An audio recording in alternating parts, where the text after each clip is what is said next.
Ever since Ohio State went on one of the most historic college football playoff runs and won the national championship, there have been talks around the college football world, especially Michigan fans, that Ohio State is going to take this giant step back. Oh, they lost a lot of production. Their offensive coordinator left, their defensive coordinator left. They're starting off pretty much brand new. But if we look at history, what does history tell us about Ohio State supposedly taking this giant step back? History tells us that Ohio State is one of the most consistent winning programs in all of college football. I mean, I don't want to go way too back in history. We all know Michigan fans love to, but I just want to go back to the Tressel era when he won the national championship. Ever since then, they've had two true losing seasons. And yes, to me, a true losing season, it doesn't mean having one loss or two losses. To me, a true losing season means four or more losses, kind of like what Michigan did after they won the national championship. They won 8-5. They had a true losing season. Two losses, one losses does not cut it for me. But if that's what you're talking about, then sure, because they'll still make the college football playoff. But I mean, ever since Tressel won the national championship, Ohio State has had two true losing seasons.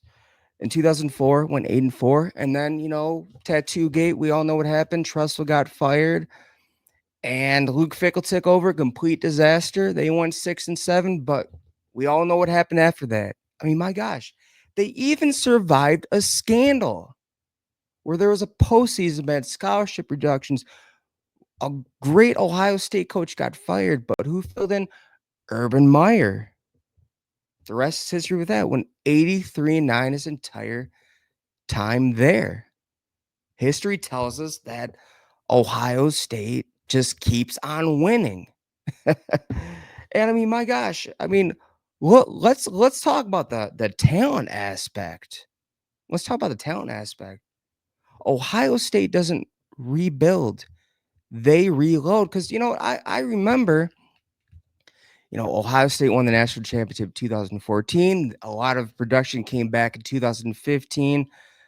They were heavy favorites. Unfortunately, they didn't get there. But after after that season, when all those players got drafted, it was just like, oh, Ohio State is going to be the youngest team in all of college football. They're going to take this giant step back. They're not going to be the same. But wait a minute. What do the recruiting class tell us? What does talent tell us that Ohio State didn't? They made the college football playoff that year. So the 2016 season. So again, where's this true step back? They just they have too much talent. They recruit too well. I mean, if you go back to the Urban Meyer era, they've had top 5 recruiting classes, even under Ryan Day. Top 5 recruiting classes. I mean, let's even look at the recruiting classes since 2022. Uh, 2022, fourth ranked, 2023, fourth ranked, 2024, fifth ranked, 2025, fourth ranked. I mean, and the schedule that Ohio State has had year in, year out, that's guaranteed like 10 wins. That's like a guaranteed 10 wins, not 9, 10 wins. I mean, let's even look at the schedule this season. See, Grambling, automatic win based on talent alone. I mean, shoot, just send the players out there, go get the W. The world famous Ohio Bobcats, automatic win. Washington, they're still in rebuilding mode. To me, that's an automatic win. Talent for talent, even coaching, just a win. Minnesota, that's going to be a win.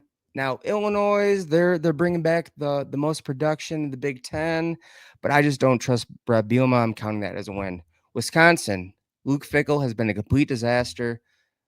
Did a lot of good things for Ohio State, but I mean, he's just shown that he can't coach at the big time program. So I'm counting that as a win for Ohio State. Purdue, don't even get me started. Oh man. The day of the Spoilermakers is absolutely over. UCLA automatic win. Rutgers automatic win. Now, to me, these three games right here are possible losses. It's pretty much the only games on Ohio State's schedule that truly matter.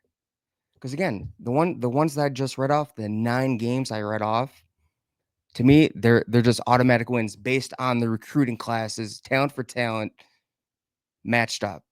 Just going to be wins. Texas. I mean, man, that's where you could say that the returning production, the new offensive defensive coordinator, that's when that kicks in, because talent for talent, Ohio State and Texas match up. But to me, I mean, if Texas comes in, beats us by a score, so be it. I mean, this may sound ridiculous, but I'd be happy with that. I mean, seeing how much production we lost, we're bringing back just a new defensive coordinator, new system, new offensive coordinator, but we'll see. Penn State, they haven't beaten Ohio State since 2016. I mean, they're bringing back. They're gonna have the best backfield in all of college football. They have Jim Knowles as defensive coordinator, but look who's their head man still. James Franklin. We've all seen what he does in the big games. He is what Ryan Day was. Someone who just can't think straight in the big games and needs to get over the hump. Then you have Michigan. Yes, the ball's in their court. Yes, they beat us 4 years in a row. But nothing lasts forever. Now, let's kind of a side tangent here. Remember when Ohio State fans were begging for Michigan to extend Jim Harbaugh? How did that work out for Ohio State in the end? Jim Harbaugh finally got over the hump against Michigan. Now the tables have turned. Michigan fans are loving the fact that Ohio State has given Ryan Day an extension. History could repeat itself. We'll see. But other than that, Ohio State's floor this season, 10-2. Their ceiling, 11-1. Ohio State doesn't take these true steps back. They recruit too well. Ryan Day has proven himself as a head coach.